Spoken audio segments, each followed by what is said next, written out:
De Bruyne returns and leaves the Toon in tears.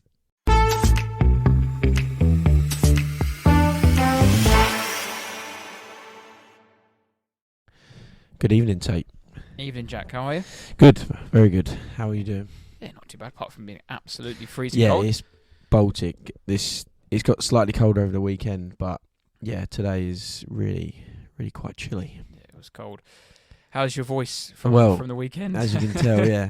I do like Sean Dyche, but I'm not trying to do his impression. Like many of you know, I went to Old Trafford yesterday and there was a lot of hollering and shouting, singing. Particular players got maybe the odd word or two. I'll tell you now. Højbjerg guy, there's a lot to say about his performance, but he done something or done it was a totting up process basically, like a referee does, gives him a yellow card. My yellow card to Højbjerg was around the 74th minute. He done something. I just stood up. I went, excuse my French, but I just went, I fucking hate you, Højbjerg. And that's although I swore, it's quite a manufactured sentence as such within a football ground. I didn't call him God knows what. I didn't say something stupid. Everyone was like laughing around me, but they were laughing in agreement. So is that when he fell on all fours when he was chasing the ball back? Take your pick. When he kicked it off the pitch, when he lost the ball, when he fell on all fours. But yeah, there we go. That's why my voice is like this. So I apologise, but I'm doing my best. Yeah. So this week's episode, obviously, there's the winter break. We're going to cover the Newcastle Man City game, and obviously cover the game Jack went to yesterday, Manchester United versus Spurs, and then moving into our final part of the questions. We've got some questions from the listeners and usual winner and loser and the prediction. Yep. But we'll start as always with the teaser. And on Tuesday, the 4th of January 2005, Tottenham were denied a victory at Old Trafford, as a Pedro Mendes shot which crossed the line was not given. But can you name 5 players from each side who played in that game? All right, I'll give it a good go, yeah. Right. Nice. Shall we start at St James's Park? Yes. So, leading into this one on a personal note, I'd manifested, should I say, in my head on Saturday afternoon how I had my accumulator on and how this game is going to go literally to plan, and this is going to be the winner on my bet because how did you say it in the chat? Let's say Mallan's or Goat's tips. Yeah. Matt Allen. He keeps winning ridiculous amounts on Sky. He's not showing us his losses, but he's winning a fair few. So has told me a little trick he does sometimes. So he told me about the Aka freeze. I had no idea that was even a thing. No. And on Sky Bet, as soon as one team's winning, you can then freeze it, and that game counts as a win. Right. Okay. So he says what he often does is chuck an accumulator on, and whoever Man City are playing has them to win. And if they score the first goal, like Everton did, for example, when they played them on Boxing Day, Everton 1-0 up, freeze that game, Everton win. Oh, you can freeze that individual game? Yeah, Everton win that game idea on your bet. So obviously your odds go up. Yeah. So I had it in my head, Newcastle are going to score the first goal. They're just going to do it, and that's going to be me home and dry. Or at some stage they're going to be winning, and they're going to be home and dry. Yeah.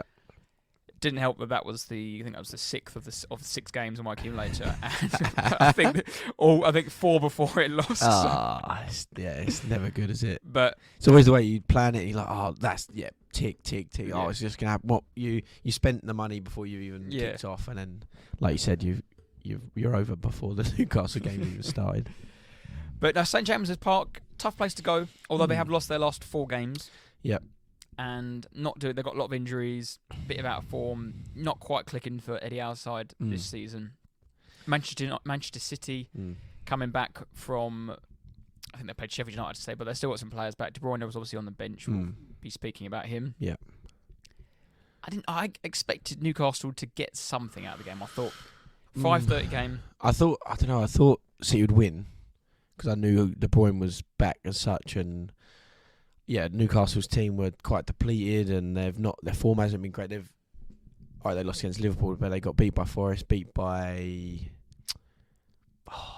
someone pretty naff. I can't remember who. Someone. Was that? Something like that. They lost 4 in a row. They've lost 4 in a row now, but I just thought City would go there and they'd turn up, and it's New Year. It's time to turn it on, and we'll go into it. But they've it was a close game, but City I thought they were very, very good. So Newcastle started well, and it was the ball over the top to Isaac, who ran through, squared it across, and Longstaff put it in. Obviously, went up for offside, and that looked like as what caused the injury to Edison. Yes. He then subsequently had the ball at his feet and just had his he brain was just lost. He just had no idea what was going on. But on that, don't you that rule or the process they're doing that will cause that sort of thing to happen quite often, I think. And so it seems, it just seems wrong. It does seem wrong. It's an annoying one because there will be that one time, and I remember actually it was in a Newcastle game. And it was Sheffield United versus Newcastle, and the ball went over the top. Everyone stopped, apart from John Joe Shelby, who then just ran the ball into an empty net. And then the Flana put his flag up, and everyone thought, oh, it was offside. Yeah. And then about 5 minutes later, the goal got given. Yeah. Because he was literally on by a millisecond. It was a lot closer than people actually thought. So, does that 1 in 100 chance? But I think you have to, as a Lana, you have to actually, if you're 100% sure, you've got to put it up. I think so. Because it's so frustrating as a fan watching it.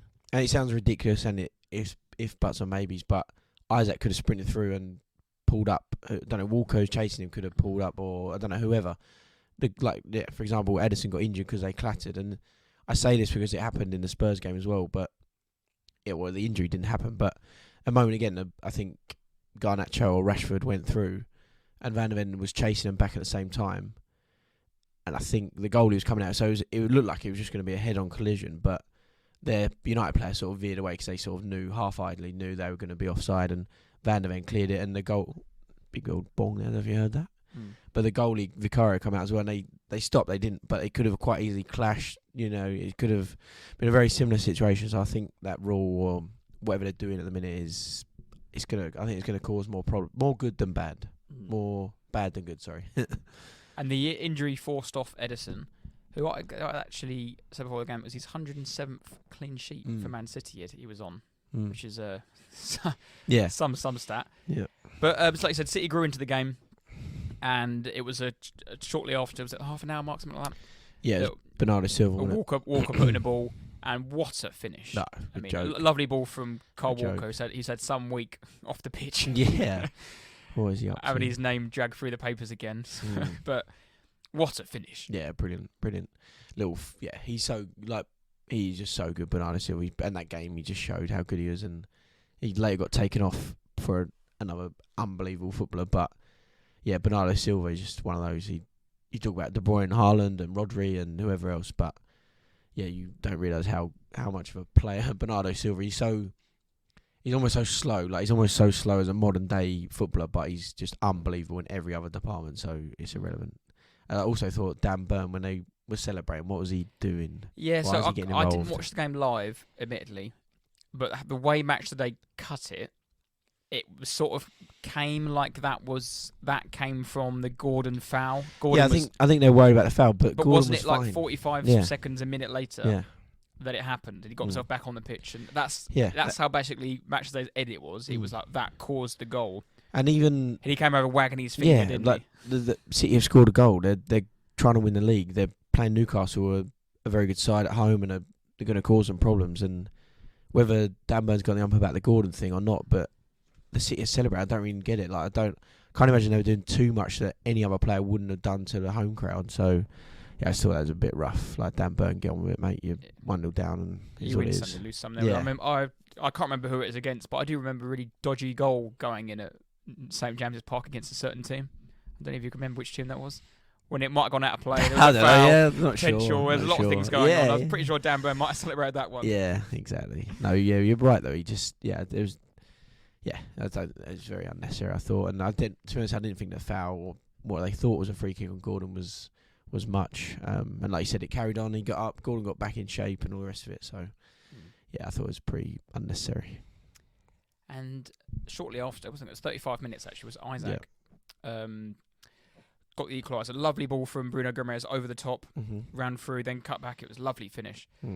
He's a player that I think has got all the credentials and attributes to go like to the next decent. level. Yeah, that's his 4th goal in a row and consecutive goal for them as well. And he just looks like he's probably a bit much, but he looks class, doesn't he? Like he's a bit silky. He's gangly. He's just a bit like Yeah. that. Remember the assist he got last year at Everton. Yeah, he's a very good player, isn't he? And he's found a side that he's comfortable with anyhow. Obviously, trusts him, and they play to his strengths. But yeah, very very nice finish to make it 1-0. It was a bit of a mad couple of minutes, really, wasn't it? It was. Yeah, because 2 minutes later, Gordon fired home. And it was Walker just sort of lost his head for that little spell, and they made it 2-1. Didn't they? It was weird. Walker, I don't know what Walker was up to. He was very his head's in the ground, isn't he? very out of the. His wife's left out of the him. ordinary for Walker. Well, yeah, I can't speak for his off-field actions. Yeah, that's right. But no, like I said, Gordon scored against Arsenal this season. He scored against Liverpool, United, City, and Spurs. I don't know. Not sure. I don't know, but it was like not sure about that. 5 of the top 6 he scored goals against. Maybe it's Chelsea, something like that. I think it was Chelsea actually. Top 6 Chelsea. Well, no, you know the classic. Calm down, Chelsea fans. But he's really improved this season, and he looks like a nasty bugger, doesn't he? He's a scouser, and he's a horrible scouser. Just obviously very good at football, like a bit like Foden. Like he's a man. If he wasn't playing football, God knows what he'd be doing. He'd probably have an XL bully and running around the streets. But they are that sort of person, but they're somehow incredible at football as well. So I think Gordon, just similar to Isaac, just found a team, found a system. Again, a manager who trusts in him, likes him at the moment, and he's playing well. And this was the exact moment I planned, like I said earlier, to freeze and be like rolling around in my cash. But did you still freeze it just for the? No, so I actually lost it on the 12:30 game anyway. You didn't. Oh, the Leicester game. Leicester, because I said to JJ, do I freeze Leicester. I freeze it or not? And he was like, you should probably. I said, but I planned to freeze at 5:30. So many people I know had Leicester as well. And then also because they got 1-0 up, weren't they? And red carded. So that was, I was like, but yeah. And then it was 2-1 at half time. Newcastle looked at the moment. I was sitting there thinking, Arsenal. Sitting there thinking. Yeah. I always think that. I was like, fucking Jim. Sitting there thinking. When I look at the league table, I'm thinking, and it's City 11 points of Arsenal. Played the same amount of games. Arsenal in crisis. City are back to their best. Apparently, got De Bruyne, and it's this happens in football. It happens, right. It happens. You get over. You have to wait. You have to wait till yeah. the end of the game, final whistle, when the dust has settled. But. And the key moment of the game was the 67th minute when Kevin De Bruyne came on for the first time since the opening day of the season with his new blonde locks. It was just set up for the De Bruyne show, wasn't it? Really, it was. I think I'll say it in a bit, but. Yeah, it was just perfect timing, and it's almost as if Pep, it was almost like a sick, twisted story he's made up, and De Bruyne's actually been fine forever, but he thought, right, January, New Year, I'm going to bring out De Bruyne, and we're going to turn it on. And he's been in Dubai for a couple of months. Didn't he help Drake write a song or something? And he came back within 5 minutes. He found space 25 yards out, and the word I've put to describe the goal is slot/pass. But can you slot a ball in from 25 yards? But he did. He just stroked it home, didn't he? It was like a snooker cue, slotting into the corner. I like that expression, snooker cue. It's like snooker cue, right into the corner. Yeah, it was nice. It's similar idea to the Arsenal goal. He just passes, just strokes it in. There's no power. It just goes in. You're like, it's actually gone in the goal already. But yeah, brilliant. Picks it up in that typical space right behind their midfield, in front of the defence, where De Bruyne does all his sort of outrageous work. And it was almost, when he got it, it was too late, wasn't it? It was like, oh shit, it's too late to get back and affect the game. And then with 20 minutes to go, I'm really hoping that they can hold on, get a point. But the pressure was coming too much, and then there was that it was the 91st minute. Strange enough, there was only 3 minutes out of them, wasn't there? Yeah, and it's sort of a side story again, but surely all this, again, they go on about the added time and they want to do this, do that. 3 minutes. Like, it must have been more than 3 minutes, I don't know. But subs and goals that scored. And I don't like using the term, but I think there's really only one way to use it, and they said De Bruyne in the quarterback position. Yes. I don't like using the term, but you can picture it. Lovely Lovely in the slot, ball. and he just picks it up. Oscar Bob, one touch, little tip tap round Yeah, it the was brilliant. keeper, slotted it in. Because I was at the pub watching it, or I had sort of watching that in the Ipswich game, and everyone's going mad about the goal itself. Like Oscar Bob's finish was brilliant, but the pass was almost forgotten about until sort of today. Ridiculous ball. And I said here, I was going to say, but if you froze it and you're a coach and you're like the UEFA A license and you're a pro coach, all the rest of it, if Eddie Howe looks at it and goes, right, but De Bruyne's got the ball there, we're set up, we've got a nice bank of 4 just inside the box, we've got a bank of 5 in front, and you've got even had Isaac behind the ball, you'd be like, right, we're sweet, what can he do here, what can he possibly do? But then he picks that ball out, he sort of flicks it, bends it around somehow, the sort of centre half into Oscar Bob, who's coming on this ridiculous ball. And I think Eddie Howe said we were just hoping that we'd hang on, hoping that we'd do it, and you almost can't. You can't. There's nothing you can do about that. I don't think there's very little. Pep actually said in his press conference, our post-match conference after the game, he goes, the final third. I mean, this is all like big up his players. But the final third, there is no tactics. It's just talent. Yeah, and that sort of reiterates your point where they're all set up. Yeah. But sometimes you've got to defend. No. You can't defend Kevin De Bruyne at the best of times, and sometimes he just will farm that space. Yeah, and maybe someone close to him, if it was Isaac or Bruno Guimaraes, could have like pressed him and closed him, but then he might have made a different pass even quicker, and there'd be in another avenue. It was it was just ridiculous ball. Obviously a good run from Bob, and only De Bruyne probably on the pitch could have found him at that moment in that time. He's the only one on the pitch who'd done that. Yeah, to the 25 minutes sort of cameo from De Bruyne. He's just a ridiculous player, absolutely ridiculous. Yeah, because he played 23 minutes on the opening day of the season, and not played a minute since. Yeah. It's outrageous. Yeah, ridiculous. Like I said, it was almost set up for him, and I think Pep said he's a special player. He's a legend, and I'm not digging out Chelsea, but him and even you could talk about Mo Salah in the same sentence, but they were at Chelsea, and rightly so. They were moved on. They weren't good enough at the time. They just looked very, very average. But they went away and improved dramatically. And he's come back to City, and he's just been phenomenal. De Bruyne's one of those players now where, if you ever do the old classic, who's your best 11 Premier League? I think he has to be in that. Like obviously the conversation like at least. The nostalgia of your Gerrard's, Lampard's goal, but he's in that. If not the best, the best of them. And again, it's the 21st century. I don't really like. Everyone is better now, but he's doing it. He did it yesterday, or Saturday. So you can't argue. He's ridiculous player. And that sort of signifies. For me, that seems quite a statement win. Yeah, agreed.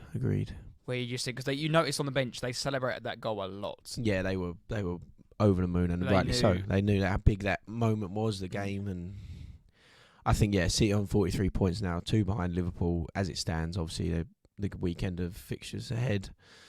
I think Man City have arrived. I think it's probably what everyone feared, but there was a little moment and some questions raised. But I think St James's Park, De Bruyne's back. I think it's basically theirs again. And it sounds harsh and pretty sad probably, but if they want to win it, they will go and win it. Although they've got to go to you away. True. In the cup coming up, and also away in the league. Yeah, very true. That's the next game, isn't it? I think. Yeah, our next fixture is we've got City in the cup. Friday week, I think. Friday week, 26th. 26th, Friday night. Yeah. Something like that. Yeah, and like I said, Newcastle back-to-back defeats at home, 4 in a row. Sorry, back-to-back defeats at home since October 21, conceding 3 in both of those. Yeah, they're sitting 10th, 4 losses in a row. Villa away. 10th for me is the big one. Not great. No, I don't. Yeah, I think it sounds really stupid, but in my mind, they're not doing that bad. But when you look at the table and they're 10th, you're like, what's happened there? Maybe it's. But if you actually look at the table in general, I think it's quite close points wise. Yes. So Chelsea always seem to sit 10th, but they won and then they moved to 7th in a few of the games. I've got the table here actually. I think Chelsea are 9th now, aren't they, after the weekend? Yes. So here we go. Newcastle 10th on 29, and 7th place United on 32. Yeah. So what's that? 3 points. Yeah. 3 points between 4 places in the league. But then the clubs are big clubs. You've got Manchester United, Brighton, Chelsea and Newcastle occupying that. West Ham doing very well. in 6th, and with a game in hand on United. But then, injuries have hit them. Paqueta's out, Bowen's out. Kudos has gone away to the AFCON, but he's injured anyway. So, and that's their 3 main players from their starting 11. So I think there's some of their results they'll have in the next few weeks will suffer. But yeah, Newcastle in 10th, I'm not sure. It's just, I think maybe it's a bit of everything of the whole season as a whole. They're just obviously back in the Champions League. Their lack of players, injuries, all the games have caught up with them. Players are missing, and yeah, we said it last year about them overachieving. I think that was the reason why none of us between us didn't have them in the top 4 predictions.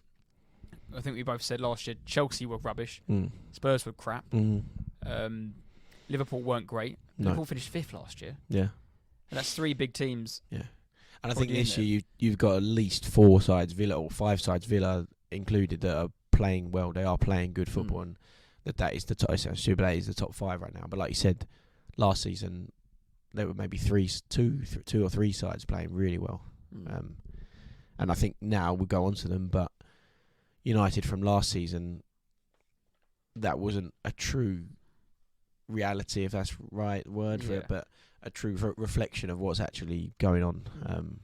So yeah, you went to the game yesterday. You drove up there. Drive all right? No traffic? Or yeah, I'm sorry. I'm just going to put my jacket on because it's absolutely freezing.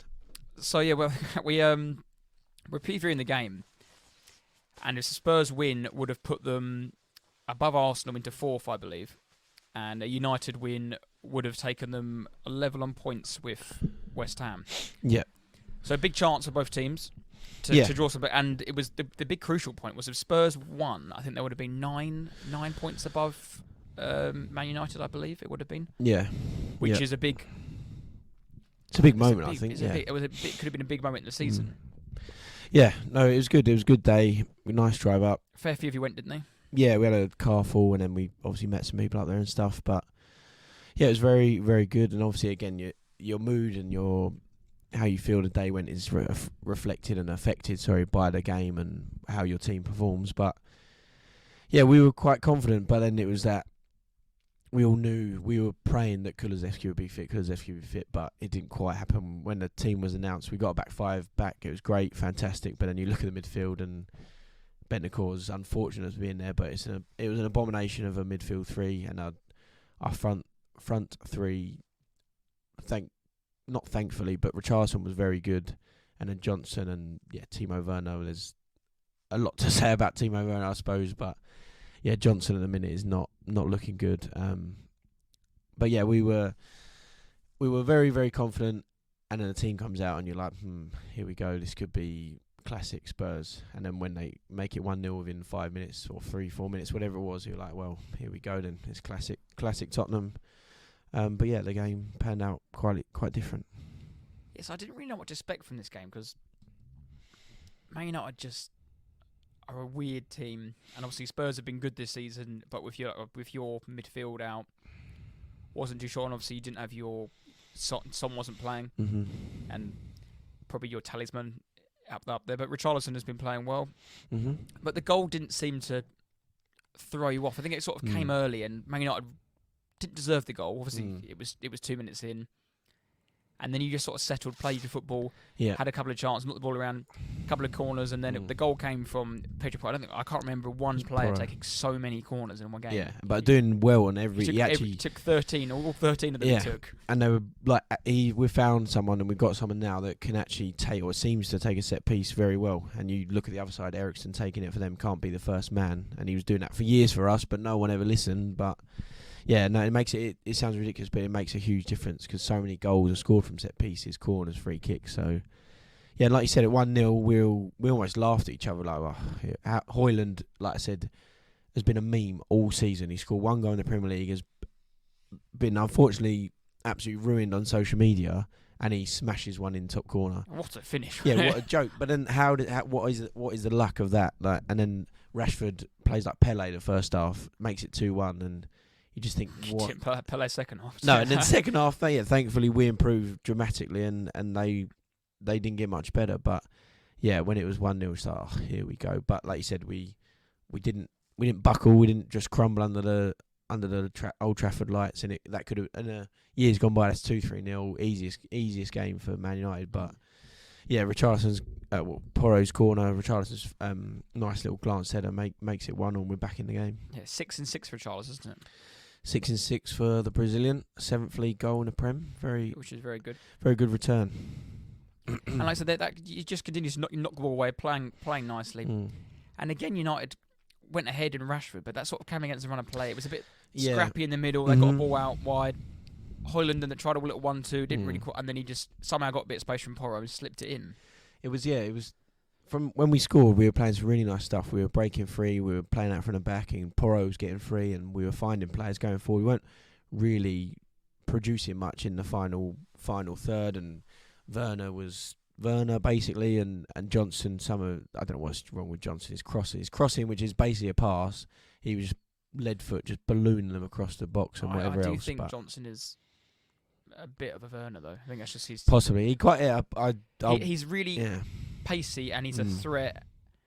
But I don't think he's not a killer. These players aren't going to score. I don't want them to. Well, I'd love them to score, but they're not going to score 15, 20 goals. But I'd say from the Burnley game at home and United yesterday, Johnson, it's very early on and you can't do much about the price tag. But for that price, a professional footballer should be able to find the striker every now and then at least. But yeah, maybe it's a different conversation. But yeah, it went into a bit of a lull, the game, and Udogie headed the ball into his own post, and then suddenly Man United came to life for a few minutes. They make it 2-1. And you think, oh, again, here we go. Rashford cuts in, and they, like you said, a bit of a muffle, fiddles around with it and finds the corner. First goal at Old Trafford since May last season. Yeah, but his celebration. Did you see his celebration? Yeah, and Roy Keane and Redknapp go on to say after, but there's no right. Absolutely, I'm saying talking about him, but yeah, there's no right to do that. What a his fourth goal of the season. Yeah, fourth league goal. Hasn't scored at Old Trafford for 14 games. It's just embarrassing, and that's almost part of the issue with. And there's plenty of issues with Man United at the minute, but yeah. But then again, we conceded, but we come straight back out and we continued playing how we've tried to play the whole season. Romero's header was a ridiculous header, just smashed through the little Manu and smashed the bar, and that would have been a brilliant goal. But yeah, 2-1. I wouldn't say it was unfair, but we didn't feel out of the game at all. We were more than happy with that. We could improve basically because we were okay the first half. Some bad performance. Porro was probably the worst I've seen him play for the whole season. And like I said, Johnson, our right side was pretty poor. To be honest, they didn't know what to do with Rashford. Porro didn't know whether to close him down or give him space, show him outside, inside, all the rest of it. But because he had that chance where he should have just put his foot through on the left with his left foot. He got it. Yeah, he got it open, didn't he? And he sort of lost it. But yeah, we weren't. There were some good performances first half. It was nice to see Van der Ven back and Romero back, and I think within the first few minutes they both made a big smashing tackle, and they were right in the game. And it's good to see that they'd returned. But yeah, 2-1 we just felt a bit. We weren't too sure, but then second half we come out firing. Yeah, so second half was it 53 seconds? About 50 seconds, Bentancur, yeah. So something you wouldn't have noticed about this goal that I'm obsessed about is I've been watching football for God knows how long, and I'm going to say 15, maybe 10, 15 years, I've not seen a goal ever on TV, and this is the first one I can remember to date, and I watch it every single game because I'm always obsessed that this never happens. When the second half kicks off and on Sky, BT, BBC One, whatever you watch your football on, when the teams run across the bottom... Is there a goal? There has never, ever been a goal, ever. I've never, ever seen it. And Bentancur got in the box, and I looking at the players along the screen, and I thought, there's no way he's not going to score, because no one scores. And he put it in, and I was like... The curse is broken. I wonder what happens. And then they literally cut the lineups off straight away. Yeah. And then literally about 2 minutes after he scored, they brought them back on again. That's so weird. But I've noticed it. You watch it. You make a note of this, yeah. and then you'll see it every single time. Yeah. No one ever scores because they normally put it in a time that no one scores. For that reason. For that exact reason. No, obviously I've never even thought about it like you said, but that is quite funny. But good. I think it's one of these goals, and you could probably do this to all goals, but especially this one. It's a good goal to score. It's an awful goal to concede. Yeah, you look at the analysis and what Man United were doing. I think I mentioned it 2 weeks ago when I talked about Forest scored 2 goals from cutbacks against United, and then there was a clip going around Twitter for like 3 minutes of goals, all the cutbacks they've conceded this season, and it was the same. Similar story. What an assist from Werner. Timo Werner, 1 game, 1 assist. Isn't bad, is it?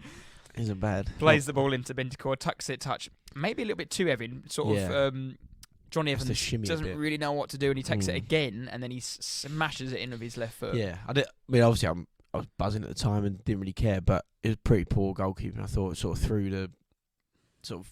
What do you expect, mate? Yeah, no, but we were happy that he played because he was making a big thing, or they made a big thing about him staying and then going to the AFCON. But yeah, we were over the moon that he played. But yeah, no, good goal from a goal kick. Romero found Skip, didn't he? But like you said, if you look at the goal. Ericsson, for some reason, just goes sprinting forward. Manu's then left on his own, doesn't know whether to go left or right. He goes left. Ball goes into skipping acres of space. Doesn't actually play a great ball to Werner. Werner then just again makes a simple ball into Bentancur's path, and he makes it 2-2. Was there a great start. And this is where I got really frustrated watching it. I'm saying I'm a neutral. Not really. I want both teams to lose the game. But what I got frustrated with was Man United tried to do everything at 100 miles an hour. Goalkeeper, ball straight to the defender, straight to Fernandes, then boot over the top. That's all they were doing. Or it was get the ball to Rashford, he runs straight at Porro and gets tackled. I just screamed, put 10 passes together, slow down, have some patterns of play. Like Spurs did it perfectly, but they've been coached in a way where that's how we have an identity. Time. The ball comes to Vicario. The goal was a perfect example. It wasn't just booted long. It was just you've trained on that before. There's a method to it, isn't there? And there was no method to what Man United were doing, and they could not put. And I think they ever put 10 passes together in the whole entire game, and it was so frustrating to watch because they've got individual players who can do moments of magic, but together they're the biggest bunch of individuals. Yeah, I think that's. Down to obviously the players themselves, I don't think we've mentioned it hundreds of times, they're poor personalities. I also think they're awfully coached. Yeah. And I think that's a big issue for them. Yeah, and for me, I just... Like, Ten Hag's been there now, it'll be 2 seasons by the end of this season, so it's about 18 months so far. And all this, like, you need time. Okay, yeah, you do need time, but he's made them worse. This season, they're now just... Right, we're just going to sit in and hopefully Rashford might sprint away and score, or Garnacho scores a worldie, or Bruno Fernandes might score a free kick, or we get a penalty and Fernandes scores. There's no, like you said, there's no pattern, there's no style, there's no idea. They're not even right, we're going to sit in and counter. That's all we're about. It's like you're saying with Ange, he's been there 6 months, and there's a definite way we're going to play football. Okay, at Man United we're missing some big players, but Højbjerg and Skip come in. I don't necessarily like Højbjerg or Skip, but they're going to try and play the similar way. Okay, they're not going to perform to the best abilities of a Basuma or Sarr or whoever, but they know they're going to play that way. And that's it, for Man United. It's not the style play and all the rest of it. It doesn't matter what you pick or how you do it, but it's a whole squad. When they train, the first 11 don't just... Ten Hag doesn't take first 11 and go, right, this is how we're going to play. If you're not playing... stand over there and watch. Everyone is involved. It's all part of it. So the injuries and people missing, you can't really say that's an excuse because, especially those teams against each other, are both in that similar situation. But yeah, I just think it. I think essentially Ten Hag. I think he's. I don't know. He's. I think he's out of his depth. I think maybe he's out of his depth, but he's fighting a losing battle. I don't know. It's just a big mess. It's a big old mess. And it goes down to the players he signed and things like that. But 2 players in particular I wanted to touch on. They're not the great games, didn't think too bad, but Christian Eriksen, you didn't want him 5-6 years ago, wherever it was. He's in that midfield. He's not a box-to-box player. He's a luxury player. Yeah, pure luxury. In that final third. And I don't want to beat the bag, but why have they got Johnny Evans still playing there? I know. Surely there's a kid there. Yeah. That is, you sold him at 26 years old because he wasn't good enough for Man United. You wanted to, why have him back now at 35 years old? I almost feel sorry for Evans. Yeah, so do I, because he's obviously a great pro. Yeah. And fair play to him 100%. for still holding his own there, but Yeah. he shouldn't be there. No, and almost it sounds ridiculous, but out of all the 11 players, I wouldn't even pick him as No, he wasn't. a bad performance. He was fine, like absolutely fine, but he shouldn't even be there. He went to Man United to train with the reserves and keep up his general fitness. He just happens to be a professional footballer who has incredible ties with Man United, and Ten Hag decided actually no, yeah, come and train with us, and now he's playing because of injuries, and they almost like him. It's bizarre, and yeah, as a Man United fan, it must be Frustrating. it must be awful. It must be awful. That game was just so as bad as I don't think Man United played well at all, but they No. could have won it still. Like the McTominay chance, Massive. Yeah. and there's little things there where I've had this feeling for a while. I don't think he's the man. I don't know who the man is for that job. No. And it was Ratcliffe's first game, and I think I really value it on my opinion now. But I did say previously I think he'd be sacked at Christmas. I think that Villa job saved him. Really did save him, because they lost that. They would I think he now stays to the end of the season. Yeah, It could be in the summer. Well, I was about he's going to stay to the end of the season, and they will evaluate it then. They need to clear out. They need all this, but just none of his signings, and no player there thrives under him. The only players that do are, or have been, not doing at the moment, are Bruno Fernandes and Rashford, because they are two individually very good players. They're good anyway, regardless. No, but they're. I don't think they need a good team to work around them. No. They'll just do something. And the point I heard on Sky, and I think that was a very, very valid point, of the 6 forwards they have, of Martial, Garnacho, Anthony, Rashford, Bruno Fernandes, and am I missing one more? Højlund. Out of those 6, who would you be taking at Spurs? Well, I'll counter that with a no, but the 5 players that we have out at the minute, Sarr, Basuma, Maddison, Kulusevski, Son, they walk into Man United's side. They walk into that team that we played. Without a doubt, shadow of a doubt, 100% they play. The whole team swaps over with Man United without question. I just think they're a mess. They are a mess, and we said it at the very start of the season when they played Wolves. Wolves just walked through their team, particularly the midfield, and we said that then. And I think they might have even had Casemiro playing and Mount and stuff. But yeah, even at the weekend, with Skip and Højbjerg, we still look dangerous running. It's sort of a side point, but we just need one of those players we're missing. If they were playing, we'd have won that game. If we had Kulusevski, he'd have absolutely had a field day. If we even had Sarr playing instead of Skip or instead of Højbjerg, we'd have won that game, I think. But yeah, they're in a mess. And like you said about the signings, he's been there a year and a half. He spent, I mean, you might have the figures, but numbers, you said it before. But he's spent ridiculous amount of money and on players that supposedly he likes and wanted. But like you said, they don't even play well for him. Anthony doesn't play well for him, does he? Martinez, alright, he's been injured and he definitely makes him better. But yeah, it's just rough. And Arna's come in and just looked below average. It's bizarre, very bizarre. And you think he signed Reguilon, didn't fancy him, put him back. I know it's on loan, emergency loan, whatever. But the Casemiro one is obviously he'll make that team better short term. But you've got another 3 years of him on whatever they're paying him. Yeah. And I think there's been reports that they're going to let Martial go in the summer. His contract expires. Maybe even Varane as well. They're not going to extend his deal. But that's with Varane as well. He's not like a Thiago Silva. He's not getting better. He's not maturing like a fine wine. He's oldish now as a terms of a professional footballer, and he's probably on his way out. And if anything, Johnny Evans looks better than Rafael Varane. So I think with Varane, like obviously he's been fantastic. I think, and unfortunately, these players have spotted United from a mile off and thought, I'm going to come here and get a good old whack. And I don't think he's bothered. No, he's won 4 or 5 not. Champions Leagues. No. I don't think he cares. And that must be for a fan. I've seen players come to my club. William, perfect example, who went there and just didn't care. He just did not need. He didn't need to be there. He'd won everything at Chelsea. You see him now actually at Fulham. He looks like he cares again. Yeah. But having players at that club, it's crap. Yeah. And we had this conversation about our team because at the moment we're obviously loving life. We're happy, but it's for that reason. Players, we have Amiro come back.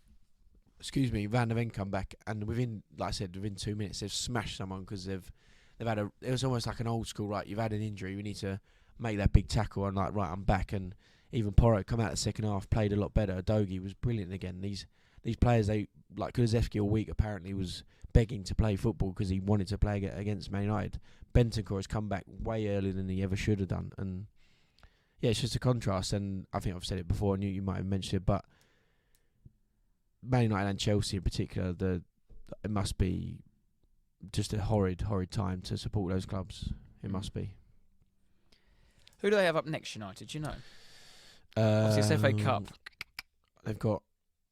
Oh, is that Newcastle? Hang on. I think I had it. I might have. Man United. Wolves. Wolves away. So it's the reverse of opening down the season next fixtures. Yeah, they've got Wolves away.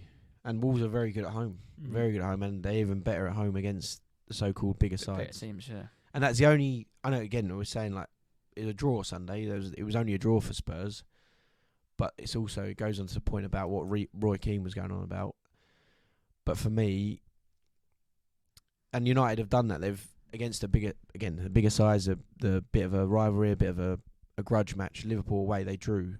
But Roy Keane was saying about he all he wants is the short term, and they must kick their season into with a bit of momentum, and all he's looking is he's worried about short term. But that is, again, that whole argument is what's wrong with what's going on. Like, again, I'm not blowing Tottenham's trumpet, but Ange come in within 6 months. He's changed the whole club and the whole feeling around the team, and even the same. We had the same players, very similar group last year, but now there's all of a sudden playing the inverted fullbacks, and Porro looks a ridiculous player, and we're attacking, we're scoring goals, and we're doing this. We're feeling much better, and that's almost an issue with what Roy Keane was saying and what United are trying to do. I don't get it. It just feels wrong. It just doesn't feel right, and it's very bizarre, very very bizarre. Yeah, he's a peculiar one on Sky. He's a character. We've talked about it before. The problem is people want to enjoy football, and it's great looking back in hindsight. And your fantastic career, won all this stuff. Yeah. But football's not. It might sound like a loser saying, but football's not all about winning. No, winning a thing at the end, because otherwise 99% of all footballers didn't enjoy their career, or didn't achieve anything. And that is, again, I'm talking about Spurs, but it's that Neville keeps saying it. It's like, they need to win a trophy this year. No, you don't need to win a trophy. It's almost obsolete. Like, yes, we would like to win a trophy, but if it doesn't happen this year, we'll try again next year. It's not. And Roy Keane is just it's a miserable, negative, unhappy man. But I get both sides of that argument. But the argument I always put back in it depends what trophy. Yeah. Because Man United, perfect example last year, they won the Carabao Cup. And I remember Neville's exact words were saying, these players are now a group of winners. Oh, yeah. The same group. Yeah. Not even 12 months later. Yeah. Look at them now. Like, it's the same group, basically. Yeah. No, the only winners in that team are Casemiro and Varane. Yeah. They're the only two winners. Yeah. Everyone else in there has won a Carabao Cup. And maybe Martinez, because obviously he won the World Cup. Yeah. But I know. Yeah. You know what I mean? Like, 100%. Yeah. It's winning a trophy that means something. It's obviously, take nothing away from it, that you can only beat who's in front of you, but they had a nice easy run there, blah blah blah blah. But there's more to it than that. You need going back to the cat. You need patterns of play. You need to be able to you just show something. I feel like Ten Hag's given up, but he's almost has. He's just gone, because he apparently I actually played this high tempo, high pressing, attacking brand of football, and a few weeks back he said he's not capable of doing that at Manchester United. Surely that's a huge red flag straight away, saying, right, we are Manchester. And it's again a side sort of story, but I was so excited to go to Old Trafford. Old Trafford, Manchester United are one of, if not the biggest clubs, brands of team, or whatever you want to call it. Right now their football team is not good, but they are enormous. They are one of the world's biggest clubs, and you go to the ground, there's been history, there's all the things they've won and all the things they've done. Just it was an incredible experience. But and your manager's saying, we're not capable of doing that here at Manchester United. That's got to be the owner's got to be knocking on his door, going, right, what's going on here? Then what's happening?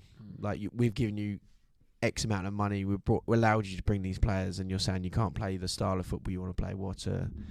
That just can't be good news. That can't be. Yeah, no, I don't think he'll be in the dugout this time next at the beginning of next season, to be honest. Yeah, I mean, I don't think so. And they're saying, because I think Neville and Keane, they're sort of clinging on and saying, next few months, we need to see an improvement. You won't see an improvement in 4 or 5 months of Premier League football. You won't. No, I don't think so. Right, shall we move on to some questions? Yeah, let's do it. We actually had a question. I'm going to aim this one at you, actually, because it's about a Spurs player. And we had 3 questions from the responses we had on Instagram. And the first one is from Nick_Deacon, who actually did come on the podcast. Special guest. And he's asked, why was James Maddison at the snooker and not at Old Trafford? He's injured, mate. No, Did you have space in your minivan? Yeah, no, he we offered the lift, but no, he knew Tottenham were good enough to not lose and get a half decent result. So he's not needed. Give him time off, bit of rest and recovery. At least he's not out doing whatever, drinking and drugs and doing whatever else kicking people cats. do. Yeah, kicking cats like your centre half or Walker cheating on his wife. So no, yeah, I mean I'm not a fan of snooker at all. I couldn't think of anything more boring. But if that's what one of our main players wants to do, then yeah, carry on. And our second question, Owen_138_X. Oh yeah, you might. This is to yourself, Tate. Has asked, are Arsenal in crisis, and what needs to change at Arsenal? Good question. So it's a strange one. Where the winter breaks come in and the FA Cup, and I tried to always look at it, taking a step back. Two Premier League games ago, we were top of the league. No, you're not yet. You're not in crisis. We're not in crisis at all. No. If we don't want to go Crystal Palace on Saturday, then it could be not a crisis, but it's like, what the hell's happening? Yeah. It's like we're 3 points behind Man City. Yeah, we need to win on Palace, and and start scoring goals. Basically, there was a great Arsenal put a tweet out saying arrived at training camp, and it's a sponsored ad, and it's shot by Google Pixel, and someone's replied back to it saying, forget about Google Pixel, how about some shots on target? And so yeah, simple, Owen who's asked it, you're not saying they're in crisis. It's just a valid question, Yeah. and it's especially within fans. That's suddenly everyone panics and oh my god, it's the end of it. That's it. All that sort of stuff happens. But no, you're definitely not in crisis. But yeah, The second part of that question, what needs to change? I think it needs to go back to a more natural final third, a bit like that Pep comment. Just natural abilities. Let Saka do what he wants to do. I do think a crucial part of it is getting a good balance on the left-hand side of the left-back and Martinelli, because that left-back position is swapped and changed about 3-4 times depending on injuries. And getting Ben White fully fit so he can go back doing overlaps and things like that. And yeah, maybe once when Partey comes in and Rice can move around, and I don't know. But I think we need to start, the final third just needs to be a bit more less forced, if I'm being honest. Odegaard needs to get on the ball a bit more. And mate, now that we're sort of maybe halfway through, and obviously this is the sort of busier and more important side of the season, I'm trying to think of how to word this. Do you think the players have, up until this point, have almost been playing a bit of fear that they're not a fear of not winning the league, but there is a more pressure, not to win the league, but to be right up the top, and it's almost that's affecting what's going forward, as in your final third and all the rest of it. A little bit. Well, I think the main reason is that the reason we didn't win the main reason we didn't win the league last year is we conceded far too many goals. I think we conceded 45 goals. So we scored 89 goals, so 80 something goals last season. That is enough to win the league in pretty much any season. Last year we scored 45. You do not win the league this year. Looking at the table, we've conceded 16 goals. 17. Sorry, we've conceded 20 goals. Yeah. Looking at the goal difference, got confused. Only one team has conceded less goals than us this season. And defensively, we've been very, very good. Yeah. A lot of our goals come from individual mistakes, which just happens in football. But defensively, we've been solid. And I think that's been more of a focus this season, on being structurally solid instead of being free winning 3-2, winning 4-2, something like that. Just win 1-0, 2-0. A lot of 2-1s we've won this season, where we've gone 2-0 up and then conceded in the 85th minute and then had to hold on. But even your last win in your last five, was Brighton at home 2-0. Yeah, but that was as close to watching perfection. Yeah, and which is so strange. And that sounds stupid, but last season you might have won that 4-1, but you still conceded. So yes, it's still by 3 goals. But yeah, we lost 3-0 against them last year. But it's to your point that maybe they're focused on that and it's sort of affecting what's going forward. Who knows? And like you're saying, they might in this new year they might open up, and as in that sort of that stress and that fear might be released slightly, and they might get back to scoring lots of goals. They might concede a few more, but who knows? It'll help you or hinder you. Who knows? And I think that's why he changed goalkeepers in the summer, because Ramsdale's one of them goalkeepers. We've mentioned it before. He needs to be busy. Hence the reason I think he's been played for 2 relegation teams, because he's been busy all the time. And he doesn't look bad there. Yeah. And he's been good for Arsenal, don't get me wrong.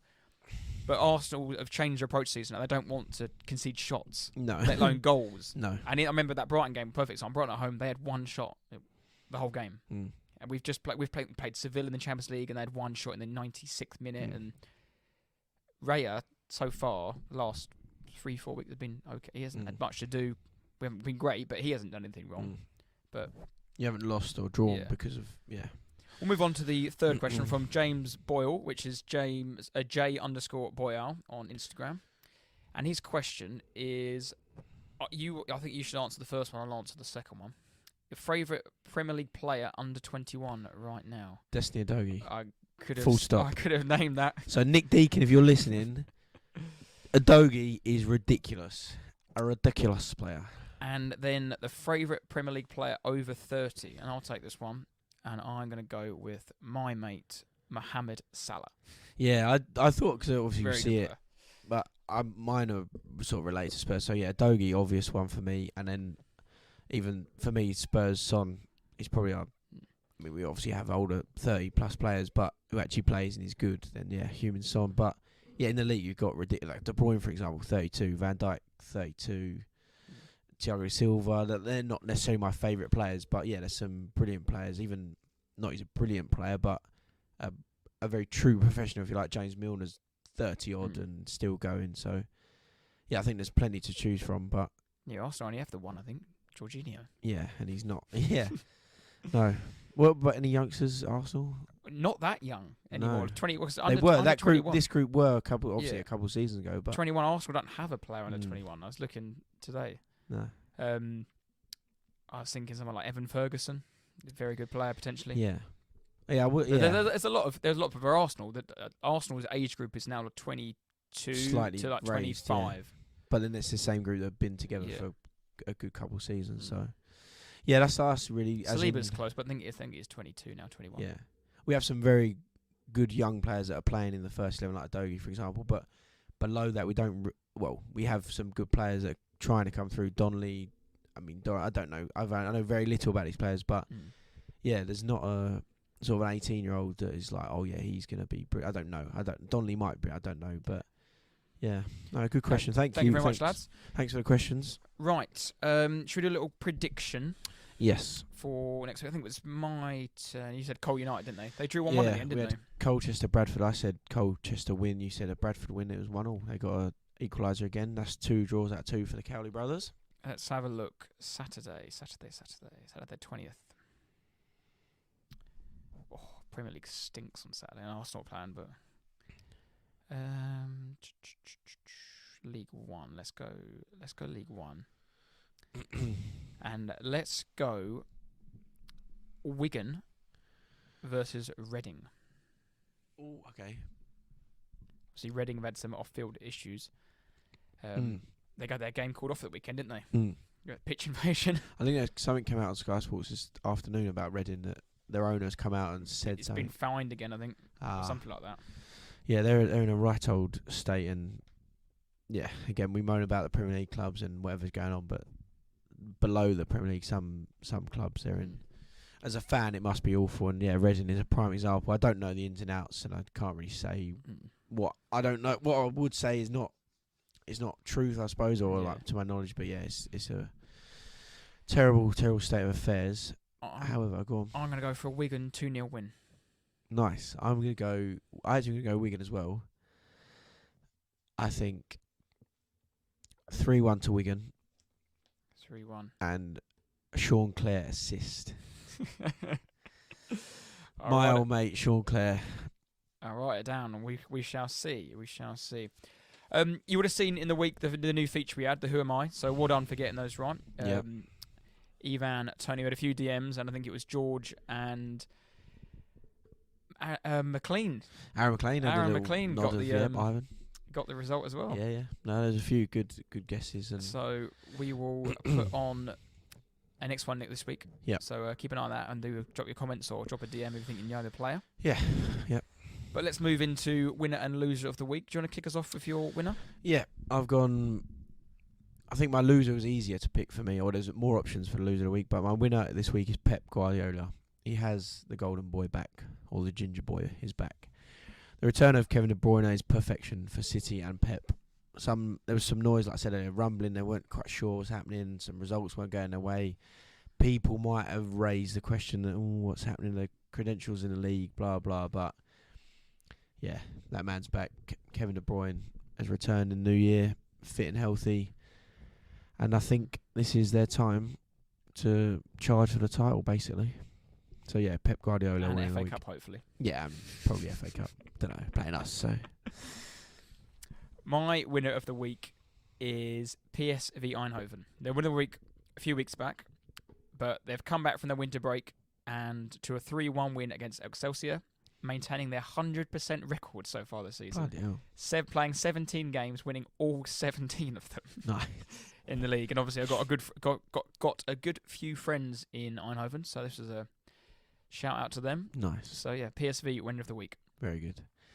Loser, I'll kick off. I've gone for, I'm not sure about pronouncing, I'll probably butcher his name, but Isaku Fatwa from Leicester.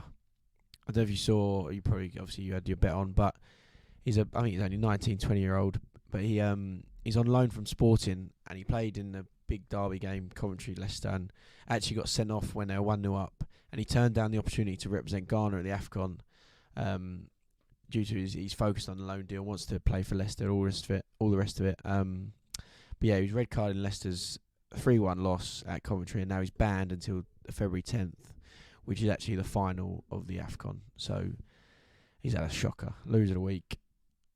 I'm going to go with the surname Fatwa. Yeah, I did see that. That's very, very unfortunate. Yeah. My loser of the week is, he's been a loser of the week before. I think you've called him out before. Troy Deeney. Yes, I'm glad you brought him up. Manager of Forest Green Rovers.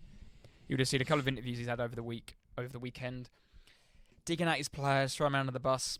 And for me, obviously, I don't think most managers should do that anyway. But for a person who's been a manager so recently and is quite vocal on managers that previously been at Watford for doing things like that and lost the dressing room, I think you should have taken that on board before you do say what you say. And it's one of those attitudes where it's okay to say that on TV as a pundit, like a Roy Keane would say, but that's also why Roy Keane was never a good manager. 100%. Because you have to. It's the to 21st manage century, like you said. You have to differently. be able to manage people differently and word it, and you have to take the blame. Unfortunately, if your team loses, you have to take the blame. You just have to. Yeah. And if he continues like this, he'll lose the dressing room and he'll be sacked in his first job. And I think if you've acted like that in your first job, you're going to struggle to get a second job. Yeah, he's. Troy Deeney was in the mix for me for loser of the week, but yeah, it's almost obvious. I've never been a manager of any level as a senior men's football side, but the sorry, where was I going to go? I've lost train of thought there. But not even a senior men's football side. At any given walk of life, if you're manager manager at group, Tesco's or you're manager in construction or manager or wherever, if you're slagging off your staff who are underneath you in front of other peers or in front of clients or things like that, they're not going to respect you. No. And they're going to down tools. Yeah. And that's what I say. Like Ferguson, he's arguably one of the best managers ever. Even likes of Mourinho, even Ange now, Arteta, whoever, Klopp now, whoever you want to pick, Pep Guardiola, they never come out and say anything about like the players like Troy Deeney's come out and said about that one individual that's been singled out. But it's just poor. It's just very, very poor management. Very, very poor. And if he needs to either go soon or by the end of the season. Yeah, it's just very, very bad. Right, let's wrap up with the teaser of the week. And on Tuesday, the 4th of January 2005, Tottenham were denied a victory at Old Trafford as a Pedro Mendes shot, which crossed the line, was not given. But can you name 5 players from each side who played in that game? Do you want to start with Man United? Roy Carroll in goal. Well done. The obvious one. Gary Neville. No. No. Fabio. No. Stick on the Neville. Phil. Okay. All right. Roy Carroll. Phil. Defoe for us. Jermaine Defoe. No.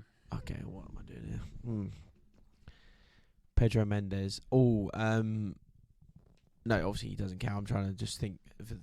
It was a white. We were in a white Kappa kit. Yeah. Oh, what's his name? Steve Davis. Davis. No. Simon Davis. No. Oh my God.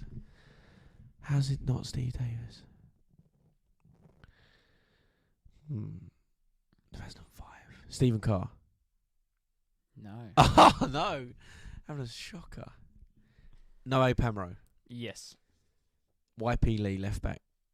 No. Oh my God.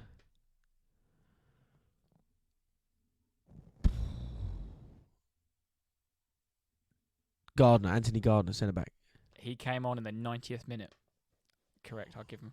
Doherty. Nope. Oh. Michael Brown. Nope. Oh my God! I'm like literally naming. I'm shooting around the whole squad here. There's some big names you've missed out. Canute. No. 2005. Eric Edmond. Yes. So you got 4 for Spurs. Was Casey Keller in goal? No. Paul Robinson. Paul Robinson. 5. Okay. Ledley King. I'm getting there. You only have to name 5. I know, but I would like this game. Ledley King. United. Let's go United. United. You got 2 United. Phil Neville, Roy Carroll. 2005. Ferdinand. Yep. Evra. No. Oh, Heinze. Gabriel Heinze. Yes. Yeah. John O'Shea. No. Where's Brown? Nope. Vidic? No. Rooney?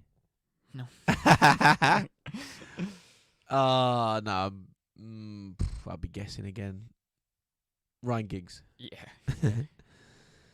Scholes. Scholes, yep.